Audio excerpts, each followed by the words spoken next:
അവളെ വിശുദ്ധീകരിക്കാൻ വേണ്ടി തന്നെ സമർപ്പിക്കുകയും ചെയ്തതുപോലെ നിങ്ങൾ ഭാര്യമാരെ സ്നേഹിക്കണം. അവൻ സഭയെ വിശുദ്ധീകരിക്കുന്നതിന് ജലം കൊണ്ട് കഴുകി വചനത്താൽ വെണ്മയുള്ളതാക്കി. ഇത് അവളെ കറയോ ചുളിവോ മറ്റു കുറവുകളോ ഇല്ലാത്ത മഹത്വപൂർണയായി തനിക്കു തന്നെ പ്രതിഷ്ഠിക്കുന്നതിനും അവൾ കളങ്കരഹിതയും പരിശുദ്ധമായിരിക്കുന്നതിനും വേണ്ടിയാണ്. ഇതുപോലെ തന്നെ ഭർത്താക്കന്മാർ ഭാര്യമാരെ സ്വന്തം ശരീരത്തെ എന്ന പോലെ സ്നേഹിക്കണം. ഭാര്യയെ സ്നേഹിക്കുന്നവൻ തന്നെയാണ് സ്നേഹിക്കുന്നത്. ആരും ഒരിക്കലും സ്വന്തം ശരീരത്തെ വെറുക്കുന്നില്ലല്ലോ. ക്രിസ്തു സഭയെ എന്ന പോലെ അതിനെ പരിപോഷിക്കുകയും പരിപാലിക്കുകയും ചെയ്യുന്നു. എന്തെന്നാൽ നാം അവന്റെ ശരീരത്തിന്റെ അവയവങ്ങളാണ്. ഇക്കാരണത്താൽ പുരുഷൻ പിതാവിനെയും മാതാവിനെയും വിട്ടു ഭാര്യയോട് ചേരും, അവർ രണ്ടുപേർ ഒന്നാവുകയും ചെയ്യും. ഇത് ഒരു വലിയ രഹസ്യമാണ്. സഭയോടും ക്രിസ്തുവിനോടും ബന്ധപ്പെടുത്തിയാണ് ഞാൻ ഇത് പറയുന്നത്. ചുരുക്കത്തിൽ നിങ്ങൾ ഓരോ വ്യക്തികളും തന്നെ പോലെ തന്നെ ഭാര്യയെ സ്നേഹിക്കണം. ഭാര്യയാകട്ടെ ഭർത്താവിനെ ബഹുമാനിക്കുകയും വേണം. വിശുദ്ധ പൗലോസ് ശ്ലീഹ എഫെസോസുകാർക്ക് എഴുതിയ 5-ാം അധ്യായത്തിൽ നിന്നുള്ള ചോദ്യങ്ങളും ഉത്തരങ്ങളും.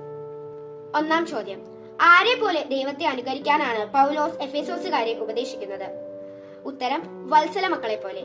2-ാം ചോദ്യം: എന്തിനുള്ള ആഹ്വാനമാണ് എഫെസോസ് 5-ാം അധ്യായം 2-ാം വാക്യത്തിൽ പൗലോസ് നൽകുന്നത്? ഉത്തരം: സ്നേഹത്തിൽ ജീവിക്കാനുള്ള ആഹ്വാനം. 3-ാം ചോദ്യം: പൂരിപ്പിക്കുക.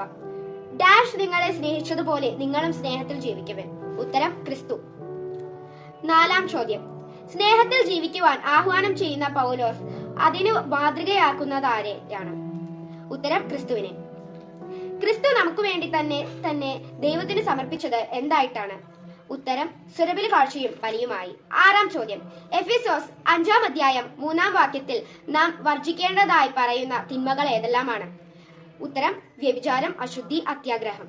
7-ാം ചോദ്യം: ആർക്ക് യോഗ്യമായ രീതിയിൽ വർത്തിക്കാനാണ് പൗലോസ് ആവശ്യപ്പെടുന്നത്? ഉത്തരം: വിശുദ്ധർക്ക് യോഗ്യമായ രീതിയിൽ. 8-ാം ചോദ്യം: നമുക്ക് യോജിച്ചതല്ല എന്ന് പൗലോസ് പറയുന്നവ എന്തെല്ലാമാണ്? മേച്ഛതയും വ്യർത്ഥ ഭാഷണവും ചാപല്യവും.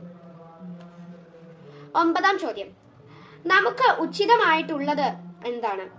ഉത്തരം: കൃതജ്ഞതാ സ്തോത്രം. 10-ാം ചോദ്യം: കർത്താവിനെ പ്രകീർത്തിക്കേണ്ടത് എപ്രകാരമാണ്? ഉത്തരം: ഗാനാലാപങ്ങൾ പൂർണ്ണ ഹൃദയത്തോടെ.